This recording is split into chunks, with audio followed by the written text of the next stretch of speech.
Quand Michel Houellebecq, dans l'un de ses livres, nous dit « Je ne m'intéresse qu'à ma bite ou à rien », c'est du nihilisme sexuel.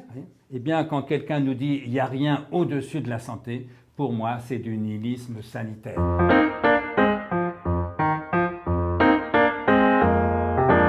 Il n'est pas écrit dans les évangiles « Prenez soin de votre santé comme Dieu prend soin de la sienne ». Il est écrit « Aimez-vous les uns les autres comme Dieu vous aime ». Autrement dit, dans un pays chrétien, je m'étonne que tout le monde répète qu'il n'y a rien au-dessus de la santé, alors que depuis 20 siècles, on nous rappelle que si, l'amour est au-dessus de la santé.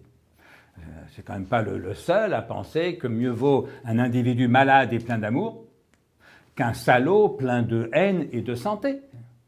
Il n'est pas écrit au fronton de nos mairies « santé, égalité, fraternité ».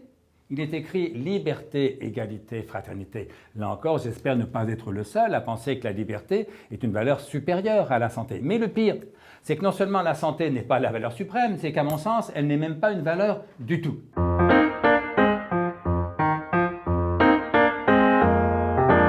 Je fais une différence entre les biens et les valeurs.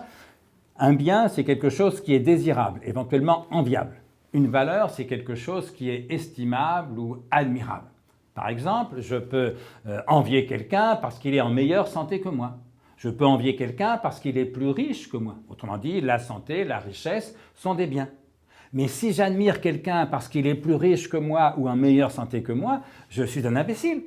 En revanche, je vais l'admirer parce qu'il est plus courageux que moi, plus juste que moi, plus généreux que moi, plus aimant que moi, etc. Et donc la santé n'est pas une valeur, c'est un bien. Et bien quand on soumet les valeurs aux biens, on est déjà dans une forme de nihilisme. Imaginez que quelqu'un vous dise « il n'y a rien au-dessus de l'argent ». C'est ce que j'appelle du nihilisme financier. Quand Michel Houellebecq, dans l'un de ses livres, nous dit « je ne m'intéresse qu'à ma bite ou à rien », c'est du nihilisme sexuel. Eh bien, quand quelqu'un nous dit « il n'y a rien au-dessus de la santé », pour moi, c'est du nihilisme sanitaire, parce qu'on soumet les valeurs aux biens, et du même coup, si le but de la vie, c'est de prendre soin de sa petite santé, est-ce que c'est ça le message qu'on veut adresser à nos enfants? Vous imaginez un gamin de 16-17 ans qui vous demande « dis papa, dis maman, c'est quoi le sens de la vie ?» Le sens de la vie, mon fils, c'est de prendre bien soin de ta petite santé, et surtout de celle de ton grand-père. C'est ça le monde qu'on veut pour nos enfants. Donc oui, j'ai parlé de nihilisme sanitaire et je l'assume.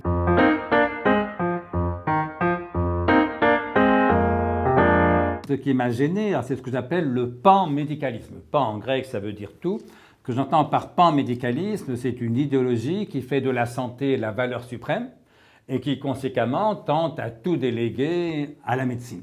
Et je crois que c'est une grave erreur. En période de crise sanitaire aiguë, soit pour quelques semaines ou quelques mois, mais enfin sur la durée, que penseriez-vous d'une société dont la priorité des priorités, ce serait le sort de ses octogénaires? C'est ça le monde qu'on veut pour nos enfants. Et donc moi je le dis très clairement, pour moi la priorité des priorités, ce sont les jeunes en général et les enfants en particulier. C'est-à-dire les plus fragiles. Mais pas en termes de santé. En termes de santé, les plus fragiles, effectivement, c'est les plus vieux. Mais pour tout le reste, les jeunes courent beaucoup plus de risques que leurs aînés. Je vois bien que je me fais bien plus de soucis, j'ai bien plus d'inquiétudes pour l'avenir de mes enfants que pour ma santé de quasi-septuagénaire. Et donc voilà, j'ai voulu rappeler que le sens de la vie, c'est pas de protéger sa santé et qu'on ne peut pas légitimement demander à nos enfants de sacrifier indéfiniment leur vie, leur liberté, leur bonheur à la santé de leurs parents ou de leurs grands-parents.